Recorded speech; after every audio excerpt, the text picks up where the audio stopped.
everyone, nandito tayo ulit ngayon sa Auto Lane Services because this is the part 2 of our vlog of the Project Prelude. So from our previous vlog, na-mention namin sa inyo na kumpleto na ang suspension parts and nakatayo na rin on its own yung car. For now, what we're going to do is i-install na natin yung engine and yan. So far so good and paunti-unti matatapos na rin yung ating project car.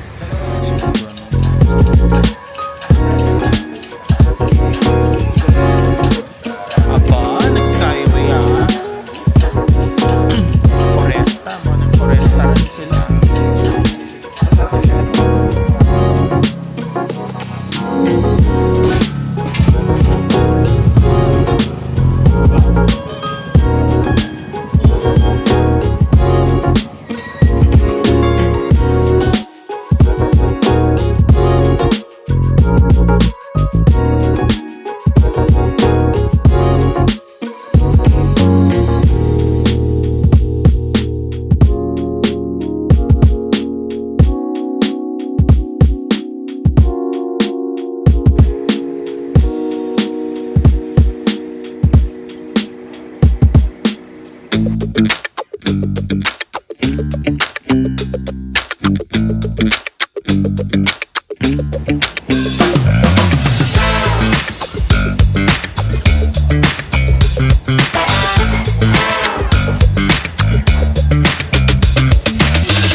Right guys, so currently ini-install ngayon yung ating CV joints and alright friends, so ngayon nakalagay na yung makina. Ayan, kitang-kita naman natin, tingnan niyo.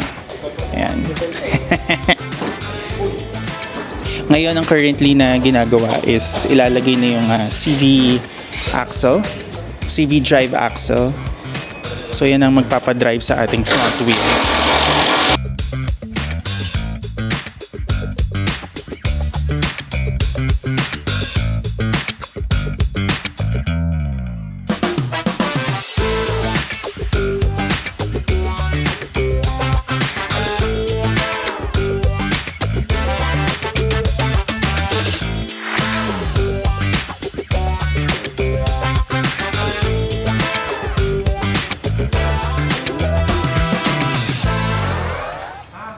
O si Chip, mga ating mga builders.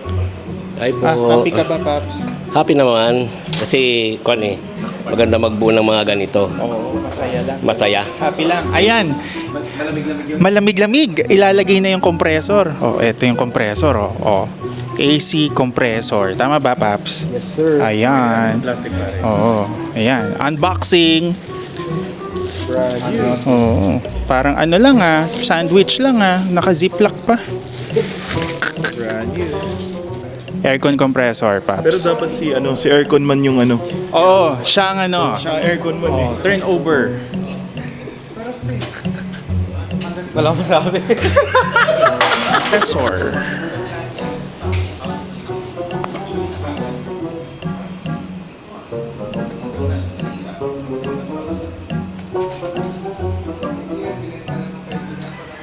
Papi JP, ang ating kasangga. Papi, anong masasabi mo? Nakabit na yung engine. Sobrang saya, tsaka sobrang linis nung makina. Brand new lahat ng mga alternator, aircon, drive shaft. So, approximately, siguro mga nasa 70% na bago tayo mag-start. Kasi, engine harness, okay na. Oo. Then, yung conversion natin ng brake lines, kasi dating naka-ABS to. So, inadapt natin siya sa Type R na brake lines. Para hindi rin maging problem yung ABS in the long run. Kasi alam naman natin, medyo may edad na rin yung ABS niya. Ngayon, onting kembot na lang. Konting Worth kembot it to. na lang. Sobra. Very thankful tayo kay JP at kay Hen. Ako, ayan na.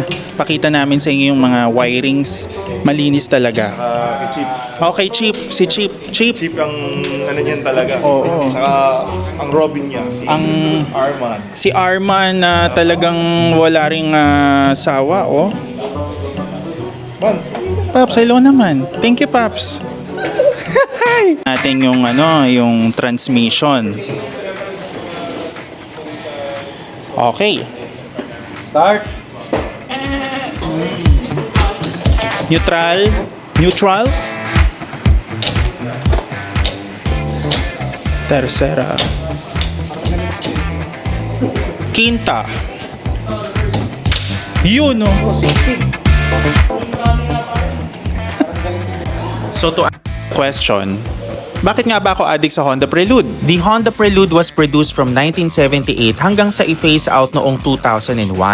Yan kasi yung time na mas nag-focus ang Honda sa mass-produced vehicles tulad ng Fit or Jazz, Civic at CR-V. Para sa akin, ang Prelude ang pinaka-underrated na coupe or sports car na ginawa ng Honda dahil hindi siya gusto ng karamihan. Ito yung middle child between the Civic and Accord. Pag gusto mo naman ng step up, syempre, doon ka na sa Integra ng Acura, di ba? Ito yung kotseng pinagpraktisan ng mga Honda engineers para sa four-wheel steering system and active torque transfer system or ATTS. Kung usapang underrated, para sa akin, oo. Bakit? Dahil mas gusto ng tao ang Integra, Civic Type R, at mas sumikat na rin ang coupe versions ng Civic and Accord sa US, pati na rin ang S2000. Pero this year, ibabalik na ang Honda Prelude with its hybrid version with the hopes na sana dalhin dito sa Pilipinas. Right, mga papi, we're done for the day. Ito muna ang ipapakita namin sa inyo. Nalagay na natin yung makina, yung exhaust manifold, yung ating intake, okay na rin. Intake manifold, alternator, AC compressor, starter motor, okay na rin. Tapos yung ating transmission, kumagat na. Hen, kamusta? Happy naman.